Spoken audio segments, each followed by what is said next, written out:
A startup failure can leave your HP EliteBook 640 with nothing but a black screen. This tutorial covers recovery methods, Windows repair, troubleshooting techniques, and command line fixes to restore a successful boot. A lot of errors pertain to this problem, and we're going to go ahead and jump into what should hopefully be a pretty straightforward process, guys. And we're going to go ahead and jump right into it. First thing I'd recommend doing would be to actually go ahead and boot to the troubleshooting utility on Windows 11. So if you do a hard power off 3 times in a row, Windows should automatically attempt to launch the startup repair utility. And if it doesn't find anything, it will give you the option to select advanced settings, in which case it will take you to a screen that looks like this. Now, if it does not take you to a screen that looks like this, or you're unable to get to that, you can also download the Windows 10 Media Creation Utility, or Windows 11. They probably will make a creation utility for Windows 11 at some point. And it doesn't really matter, you can actually run the Windows 10 utility on Windows 11 as far as I'm aware. And you should be able to run the troubleshooting utilities built in within it. So you just would go ahead and download it to an ISO file and then burn it to a DVD or USB. It'd have to be about 4 gigabytes or more. It couldn't be a small USB flash drive, and it couldn't be a CD. It'd have to be a DVD. And then you'd boot your computer from it. So depending on the computer manufacturer, you'd have to tap a different key on your keyboard in order to launch that menu, in order to select what boot drive you want to go off of. So it could be anything between the escape key, F2, F8, F12, for example. And those are the function keys on the top of your keyboard. So you may have to just do a little bit of trial and error. Shouldn't take you more than a couple minutes. Googling it would probably be best before you even begin. But anyway, we're ready to go ahead and jump right into it. So we're on the choose an option page. So these will look very similar whether you're booting from it directly within Windows itself, or if you're plugged in a USB flash drive with the media creation utility installed and you selected the recovery option. So when you are setting up your Windows 11 installation or Windows 10, depending on the drive you're using, there should be an option to repair your computer in the bottom left corner of the dialog window, one of the first screens that comes up. You go ahead and select that, and then it would take you to a troubleshooting screen like you see here. And you want to go ahead and select troubleshoot, reset your PC, or see advanced options.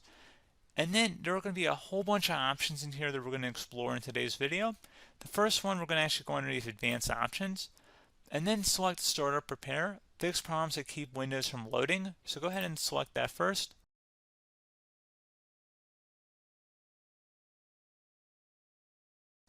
Okay, so you can see it could not repair our PC. That was our first option we could try. Something else, if we go back into advanced options here, and then select troubleshoot, we're going to go underneath advanced options again. You can go ahead and actually access safe mode by selecting startup settings. And then if you select the restart button, you have the option on the screen select safe mode with networking, which will give you a key on the screen. It'll tell you which key to press to enter that. I believe it's the F7 key. It'll do that for you. I'm not going to go over that in today's tutorial because I don't really want to go into safe mode, but you're more than welcome to attempt that by going into here and then selecting restart. Again, it'll launch another screen. It'll say what key do you want to press, and it'll give you like 7 or 8 different options, and you want to select safe mode with networking. There's also an option for a command prompt too, but that's going to be something we're going to cover later in this video, and we don't even have to go through that in order to access it. So that's why I'm not going to really push for that, because unless you know exactly what's causing the problem, you probably don't need to go into safe mode. Unless you're trying to recover files, in which case then you definitely can go into safe mode, but we're trying to actually recover our computer here. So I hope that makes sense. Something else we can also try here as well would be to uninstall updates, remove recently installed quality or feature updates from Windows. So if you go ahead and select that, you can uninstall the latest quality updates, which generally is the more day-to-day updates. Feature updates are the less regularly released ones, like the big ones. I would equate it to service packs in like Windows 7 and Windows Vista and Windows XP. So larger updates that occur once or twice a year at most. And the quality updates are more just a regular update. So probably obviously depend, it'll take longer if you're going to try and uninstall the latest feature update versus quality update. And maybe you don't need to go back that far. So just giving you guys a couple pointers with that. Something else you can also look at here, and we're going to jump into the command prompt in a little bit, but you can select System Restore, which will use a restore point recorded on your PC to restore Windows. And this is something I would highly recommend here, guys. So select Next. Assuming you have a restore point saved on your computer, you go ahead and select the most recently created one, and you'll select next, and then you'll select the drive. You shouldn't actually have to select the drive. You can scan for affected programs, but we're going to keep it all default here, and then we're going to select finish. So once started, system restore cannot be interrupted. Do you want to continue? I think we're going to select yes. I don't think we have anything better to do on our computer right now, so just give it a moment here to initialize. It will take a couple minutes to run, obviously depending on how large your hard drive is and how much is saved on the system restore point. So just give it a couple minutes here.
Okay, so you can see the system has been restored successfully.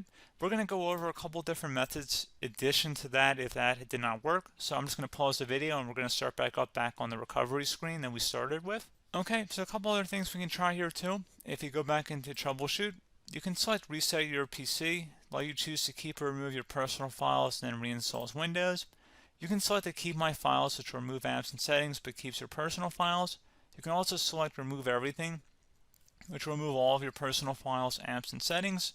So this is more of a factory reset, the second option here. First option, it should not delete all of your personal files. However, it will pretty much clear most of your programs, and keep in mind, there's no guarantee that your information, number one, is even still available and easily recoverable on your computer to the point that you actually would be able to recover anything.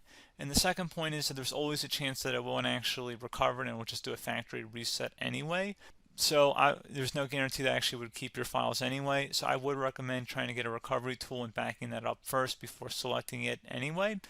But again, those are a couple different options. And then something else you can try here if you go back to the choose an option. Another option, if you go underneath choose an option and select troubleshoot, advanced options, and now select where it says command prompt. Okay, so the first thing we should do is type our main hard drive here. In most cases, it should be the C drive. So you just do a C colon and then hit enter on your keyboard. So once you're underneath the C drive, we're going to type in dir and then hit enter on your keyboard. It should have program files, users, and Windows all in there. That's how you know you're in the right directory.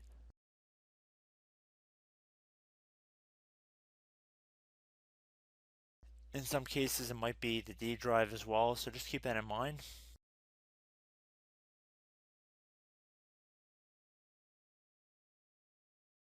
Next thing we're going to do is type in cd space / Windows / system32 / config, and then you're going to hit enter on your keyboard.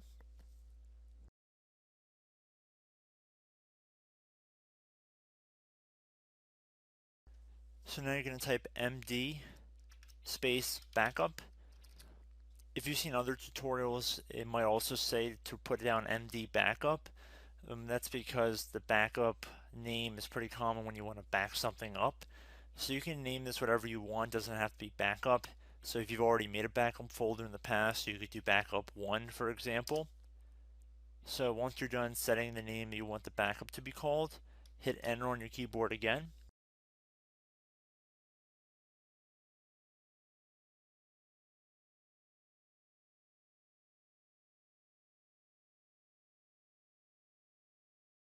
At this point you want to type copy, C-O-P-Y, space, then you want to do the star symbol above the 8 key, then do a period or a dot, whatever you want to call it, then another star sign, and then another space, and then type backup, and then hit enter on your keyboard.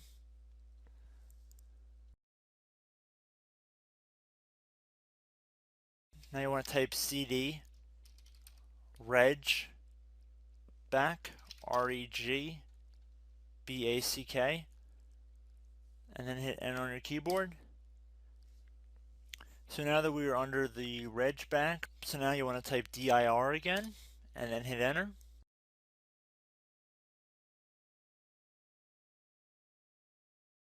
So now at this point we're going to type copy again. So copy, space, star sign, dot, another star sign, space, and then 2 dots. So we're going to type copy, space, star sign, dot, sign, star sign, dot, dot, and then hit enter on your keyboard again. So for overwrite, you want to overwrite all. So type A on your keyboard, so capital A, and then hit enter on your keyboard.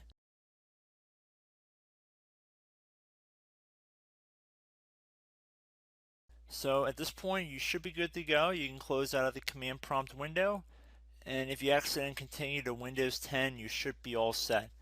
So I hope one of these 3 or 4 different methods we went through in this tutorial helped you guys out. Again, I'm not sure if you guys heard me earlier, but try to go back into your safe mode if possible and uninstall any programs you know might be conflicting with the Windows startup if you can get into safe mode. So just keep that in mind. Something very simple like that could be blocking up everything. So again, I hope this tutorial helped you guys out, and I will catch you in the next tutorial. Goodbye.